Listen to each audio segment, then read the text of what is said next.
Assalamualaikum warahmatullahi wabarakatuh. Saya Iga Ayu Alfira, mahasiswa KKPLP Universitas Jember, Fakultas Keguruan dan Ilmu Pendidikan. Kali ini saya membuat video pembelajaran guna lebih memahami materi yang akan saya sampaikan. Selamat menyaksikan.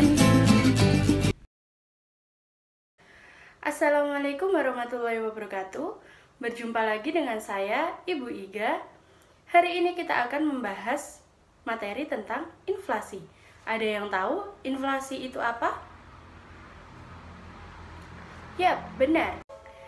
Dikutip dari laman resmi Bank Indonesia atau BI, inflasi dapat diartikan sebagai kenaikan harga secara umum dan terus-menerus dalam waktu yang panjang. Kenaikan harga satu atau dua barang saja tidak dapat disebut dengan inflasi, kecuali jika kenaikan meluas atau mengakibatkan kenaikan harga pada barang lainnya. Kebalikan dari inflasi disebut dengan deflasi. Nah, indikator yang sering digunakan dalam mengukur tingkat inflasi adalah indeks harga konsumen atau IHK.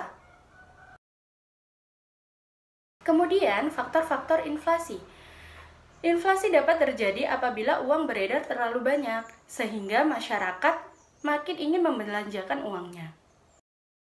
Setelah itu, ada jenis-jenis inflasi. Nah, jenis-jenis inflasi ini dibagi menjadi dua. Yang pertama yaitu berdasarkan cakupan pengaruh kenaikan harga, dan yang kedua berdasarkan penyebabnya. Nah, berdasarkan cakupan pengaruh kenaikan harga, inflasi dibedakan sebagai berikut. Yang pertama, inflasi tertutup atau closed inflation.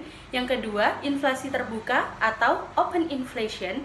Yang ketiga adalah inflasi tidak terkendali atau hyperinflation. Inflasi tertutup atau closed inflation yaitu kenaikan harga secara umum atau berkaitan dengan satu atau dua barang tertentu secara berkelanjutan. Kemudian, inflasi terbuka atau open inflation yaitu kenaikan harga barang yang terjadi secara keseluruhan atau agregat. Yang terakhir yaitu inflasi tidak terkendali atau hyperinflation, yaitu inflasi yang tinggi sehingga harga barang terus berubah menjadi naik. Keadaan tersebut menyebabkan nilai uang semakin merosot. Kemudian, yang selanjutnya yaitu berdasarkan penyebabnya. Inflasi berdasarkan penyebabnya dapat dibedakan menjadi tiga. Yang pertama yaitu demand pull inflation. Nah, demand pull inflation ini terjadi sebagai akibat pengaruh permintaan yang tidak diimbangi oleh peningkatan jumlah penawaran produksi. Akibatnya, sesuai dengan hukum permintaan, jika permintaan banyak sementara penawaran tetap, harga akan naik. Yang kedua yaitu cost push inflation. Inflasi ini disebabkan karena kenaikan biaya produksi. Nah, akibat naiknya biaya faktor produksi, produsen harus menaikkan harga produknya dengan jumlah penawaran yang sama, atau menaikkan harga produk karena penurunan jumlah produksi. Yang ketiga yaitu bottleneck inflation. Inflasi ini terjadi karena faktor penawaran atau supply dan faktor permintaan atau demand. Kemudian yaitu cara menghitung laju inflasi. Cara menghitung laju inflasi dibagi menjadi dua. Yang pertama yaitu laju inflasi tahunan. Nah, rumusnya yaitu inflasi sama dengan indeks harga tahun N min indeks harga tahun N-1 dibagi indeks harga tahun N-1. Min 1 dikali 100%. Contoh soal.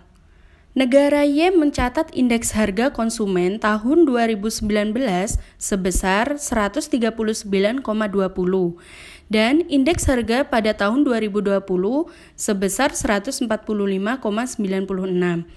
Hitunglah laju inflasi tahunan yang terjadi di negara Y. Nah, untuk pembahasannya yaitu penghitungan laju inflasi 2020 yaitu inflasi 2020 sama dengan 145,96 dikurangi 139,20 dibagi 139,20 dikali 100% sama dengan 4,85%. Jadi, laju inflasi 2020 sebesar 4,85%. Kemudian, laju inflasi bulanan. Rumus menghitung inflasi bulanan sebagai berikut. Inflasi sama dengan indeks harga bulan N dikurangi indeks harga bulan N-1 dibagi indeks harga bulan N-1 dikali 100%. Contoh soal. Indeks harga konsumen atau IHK negara X pada Februari 2020 tercatat 156,12 dan pada bulan Januari 2020 sebesar 142,32. Hitunglah laju inflasi pada Februari. Nah, pembahasannya yaitu penghitungan inflasi pada Februari 2020 yaitu inflasi Februari 2020 sama dengan 156,12 dikurangi 142,32 dibagi 142,32 dikali 100% sama dengan 9,69%. Jadi, laju inflasi pada bulan Februari 2020 sebesar 9,69%. Selanjutnya yaitu cara mengatasi inflasi. Bagaimana upaya pemerintah mengatasi inflasi? Upaya pemerintah dalam mengatasi inflasi dapat dilakukan dengan menerapkan berbagai kebijakan ekonomi. Nah, kebijakan ekonomi itu ada dua, yaitu yang pertama yaitu kebijakan moneter. Apa itu kebijakan moneter? Inflasi yang terjadi di suatu negara berpengaruh terhadap keadaan perekonomian negara tersebut. Pemerintah melalui Bank Sentral mengeluarkan kebijakan untuk menekan laju inflasi agar sesuai yang diharapkan. Yang kedua yaitu kebijakan fiskal. Kebijakan fiskal untuk mengendalikan laju inflasi yaitu sebagai berikut. Yang pertama, mengatur pengeluaran pemerintah. Saat inflasi, pemerintah akan mengurangi permintaan barang atau jasa sehingga harga stabil, misalnya mengurangi subsidi. Yang kedua, menaikkan tarif pajak. Melalui kenaikan tarif pajak, tingkat konsumsi masyarakat menjadi berkurang. Baik anak-anak, sekian materi yang aku sampaikan.